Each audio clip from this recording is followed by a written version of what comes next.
Hi, I'm Rob Zwetsloot from Linux User and Developer Magazine, and I'm here today to do an unboxing video of the Meizu MX4, the second and latest Ubuntu phone out on the market. It's got lovely packaging, a lovely box here, kind of standard modern smartphone packaging, quite minimal, nice and white, similar to kind of what you get on an iDevice, I suppose. Open it up. And you have a little book with the phone in, which is a bit quaint. You can open it up. More than better, which is, I love that English style there. Gives you a bit of information about the phone itself before you actually get to it. There we go. The actual phone itself is quite lovely. It does come with some screen protectors to begin with. We've taken off because we've been using it. Set that aside for the moment. The rest of the box doesn't come with much. Standard charger. For some reason we got an American one, or a European one actually, but you can easily plug it into anything because it is a micro USB charger as part of it. Doesn't come with earphones, just comes with a thing telling you that there are no earphones. Very odd.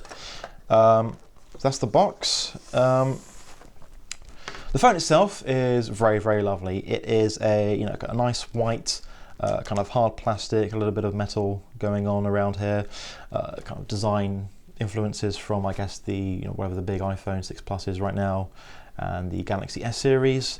Meizu makes phones for the Chinese market. I believe this is one of the first phones that's out on the in the European market. Specifically, this is the Ubuntu edition, which is about the same as the Android one that was released last year in China. Turning it on, it's got a huge and lovely 5.36 inch IPS LCD screen. It's 1920 by 1156, I believe. It's 16 by 10 1080p size screen. It's very high PPI, around 440, compared to the old Ubuntu phone, the Aquarius B4.5 or BQ 4.5. It is a lot bigger. That was a 4.5 inch screen, QHD, which I believe is like 960 by 540. Kind of looked, it wasn't the highest PPI, looked a bit pixelated at times, especially compared to other modern Android phones and other smartphones and such.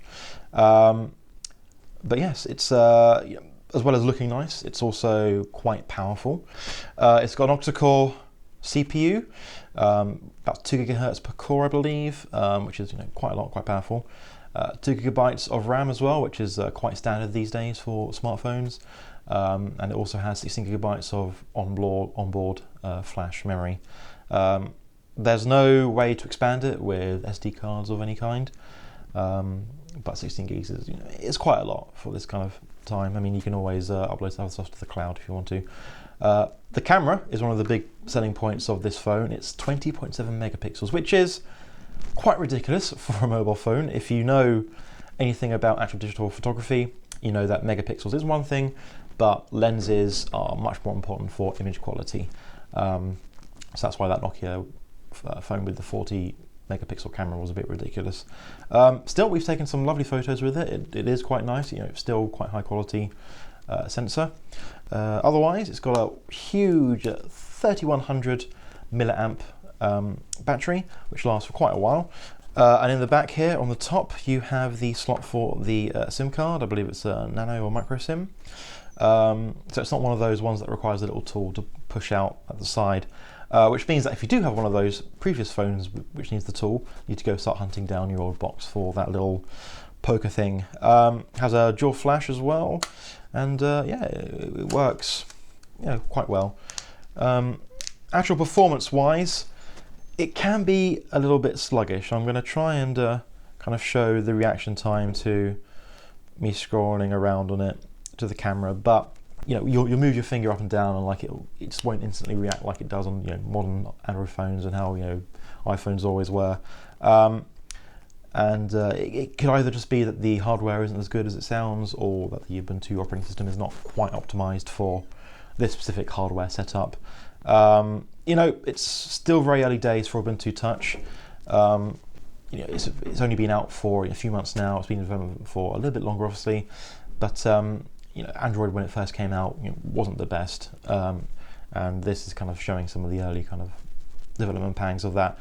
It's a lot better than when the Aquarius E4.5 came out. There's a lot more apps going on now, a lot more scopes. However, you still got the problem of a lot of the social media apps going to the web version of the Twitter web browser or the Facebook web app. Gmail same, but there are a few homegrown ones like the Cut the Rope, the game which comes free with this. That runs just natively on the device, and there are a few other apps like that. The main draw is the scopes though, so you may have seen I had the BBC scope on here. That just draws from the RSS feed, gives you a little bit of information, and then you can click on it to go straight to the browser version. It's good. There are definitely some good developers creating nice looking scopes out there. Anyway, you can read the full review of the Meizu MX4 in Linux User Developer 155 coming out very soon.